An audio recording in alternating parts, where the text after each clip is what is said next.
Bem, eu vou conversar agora com o ministro do Tribunal de Contas da União, TCU, o ministro Benjamin Zimbler, que vem conversar conosco justamente sobre agora a nova lei da licitação que está em voga. Ministro, boa noite, muito obrigado por conceder essa entrevista, essa conversa.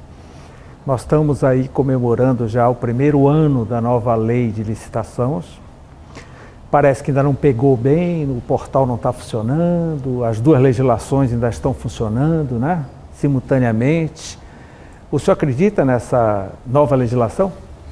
Primeiro, Mauro, muito obrigado aí pela oportunidade de falar com o teu público sobre a nova lei. Essa é uma pergunta difícil. Uma lei é uma obra abstrata, né? Uma criação... Que pega ou não, né? Pega ou não, mas o importante é saber a operacionalização da lei, quando a lei é aplicada em concreto. O problema da nova lei é que ela é uma lei excelente, mas ela é uma lei muito complexa. Ela foi elaborada por uma burocracia que entende muito de licitações e que decantou as boas práticas, né, que nós temos hoje. Só que o Brasil é uma lei nacional e o Brasil tem 5.600 municípios e muitos deles têm a menor estrutura burocrática para operacionalizar uma lei tão complexa. Então, o grande desafio que nós temos são 2 anos de aprendizado da lei, porque a lei estabeleceu que ela vai... Ficar em transição nesse período. Exatamente, ela pode ser aplicada ou as antigas leis, a 866, a lei do pregão, a RDC, podem ser aplicados também. E o que a gente está percebendo é que ela não está sendo utilizada, né? Veja que não tem um único caso no TCU sobre a nova lei, o que mostra que ainda não há uma amostra suficiente que leve o TCU a atuar. Geralmente, quando você tem licitações, o segundo colocado representa o Tribunal de Contas contra uma irregularidade. Não houve até hoje um único caso. Então esse é o meu medo. Completando esses 2 anos, a legislação passada é automaticamente revogada? Sim, ela é revogada, mas existe o que a gente chama de ultratividade da lei. Por exemplo, se um contrato ele foi assinado com base na Lei 866 e tem 5 anos de duração, ele continuará sendo regido pela 866. Mas novos contratos e novas licitações, a partir de abril de 2023, serão operacionalizados com base na nova lei. E essa lei, ela contempla também as concessões? Não, ela não contempla as concessões. É uma lei para compras, serviços, obras e alienações, né, de bens. Entretanto, o mundo das concessões influiu muitíssimo na feitura dessa nova lei. Essa nova lei importou institutos das concessões porque falta dinheiro público. Não há como realizar grandes obras com dinheiro público. Então, a lógica da lei foi captar recursos privados, estabelecer parcerias com o setor privado e permitir, inclusive, que além do capital privado, que os particulares, que as empresas privadas possam executar serviços com maior eficiência, maior agilidade, maior rapidez. Então, esse é um fenômeno interessantíssimo dessa nova lei e que, obviamente, o legislador teve por objetivo exatamente essa possibilidade de se realizar parcerias público-privadas na nova lei. Agora, ministro, houve alguns problemas com relação às concessões, principalmente. Algumas foram devolvidas, outras estão enfrentando problemas sérios. Nós temos aqui no Pará o caso da concessão da BR-163, em que os usuários estão reclamando que tudo que foi acordado não está sendo cumprido, coisa dessa natureza. Houve alguma falha na confecção dessa legislação em função das concessões?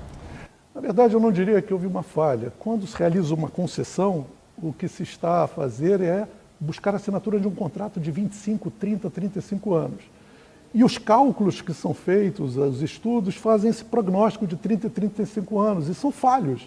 Então, concessões rodoviárias que foram feitas no momento de crescimento econômico, os vencedores propuseram outorgas elevadíssimas, com ágios elevadíssimos, ou pedágios muito baixos, com deságios muito elevados.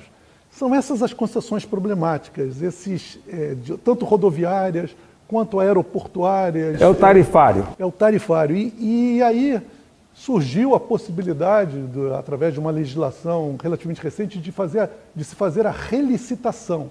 Ou seja, em vez do Estado entrar e declarar a caducidade de uma concessão, e aí você poderia ter a paralisação da prestação do serviço público, o concessionário que não consegue cumprir os seus encargos, ele permite que haja uma relicitação é feita uma nova licitação e durante 2 anos ele vai mantendo o serviço sem novos investimentos. O Estado pode denunciar esses contratos a qualquer momento? Sim, isso é o que se chama declaração de caducidade. Quando um concessionário deixa de cumprir suas obrigações, o Estado pode rescindir o contrato e isso é chamado de declaração de caducidade. Isso é simples de falar, na prática é uma ruína, né? Porque o particular, o concessionário, começa a deixar de prestar o serviço adequado, deixar de fazer investimentos e você tem, muitas vezes, um problema judicializado, né? O que pode tornar as coisas ainda mais problemáticas. É por isso que surge essa ideia de prorrogação antecipada e de relicitação. É uma lei que criou essa figura. Então, se uma concessão vai terminar daqui a 10 anos, você pode, legitimamente, agora, eventualmente, elaborar uma prorrogação do contrato por mais 20, 30 anos, dando um certo fôlego ao concessionário, porque ele vai ter mais tempo para poder amortizar e remunerar seu capital. Isso é a prorrogação antecipada. E a relicitação, que são casos de aeroportos, Galeão, Viracopos, que são exatamente concessões que foram feitas com muito otimismo, num cenário econômico muito, muito positivo, e que as concessionárias não têm, com a demanda resultante, com a crise, com a retração que houve na economia mundial e brasileira, não têm condições de cumprir os encargos, né, que foram Essa instabilidade legal não tem atrapalhado muito o desenvolvimento daquilo que a gente queria em nível de concessões de aeroportos, de estradas e assim por diante? Olha, o objetivo de uma boa concessão, de você realizar uma licitação de uma concessão, é assinar um contrato de longo prazo. Por isso você tem que criar um ambiente de segurança econômica, de segurança jurídica. E você não pode ter impasses. O direito tem que permitir que os impasses, que os problemas possam ser resolvidos. Então, eu acho que a legislação que eu mencionei, que cria a prorrogação antecipada, a relicitação, que foi muito criticada, ela é muito positiva porque ela tenta resolver impasses. Agora, esses problemas problemas de concessão, problemas de riscos que não foram adequadamente previstos, isso existe em todo o mundo, não é uma primazia brasileira. Mas, sem dúvida, quando você tem concessões problemáticas, você acaba criando um ambiente de dúvida para atrair capitais privados, principalmente capitais privados do exterior. E hoje, diante da escassez de recursos públicos, não há como realizar obras de infraestrutura senão pelo influxo de capitais privados. Há uma curiosidade muito grande, ministro, da capacidade tecnológica do TCU para controlar todas as contas de um país continental como o Brasil. Isso não deve ser muito fácil, não? Acaba sendo por amostragem? Com certeza. A ideia de controle externo, ela se opõe à ideia de controle interno exatamente pelo vulto e pela concomitância do controle. O controle externo, nós temos 2.000 servidores, dos quais 1.600 são auditores de controle externo no TCU, e é impossível, absolutamente impossível, você controlar toda a aplicação de recursos federais nesse Brasil gigantesco. Então, nós fazemos, sim, estudos de amostragem, avaliações de risco, estipulamos determinados cortes de gatilhos em razão do vulto da contratação e mandamos as nossas equipes, hoje mandamos muito menos porque utilizamos muitos recursos de TI, temos bancos de dados eletrônicos, então podemos fazer auditorias em computador, né?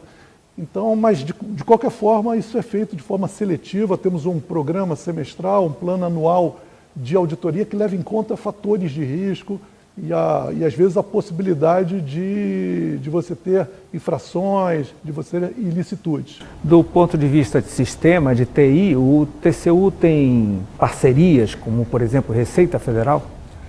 Olha, o TCU ele desenvolveu, talvez seja um dos primeiros órgãos da administração pública federal que eu conheça, que desenvolveu mecanismos de inteligência artificial para controlar.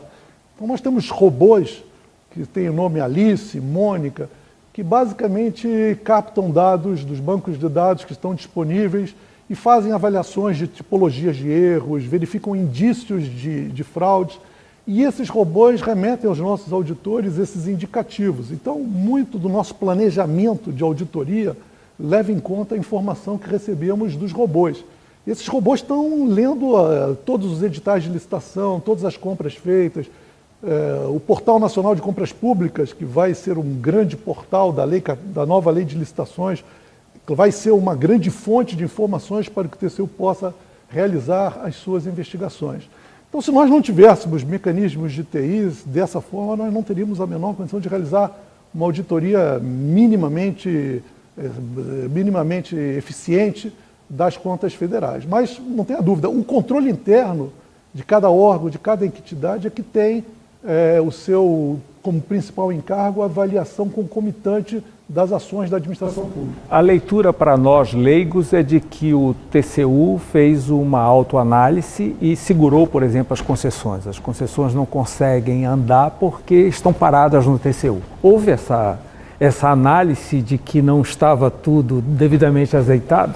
Olha, tem determinados mitos urbanos que as pessoas gostam de acreditar, né, ou teorias conspiratórias, né?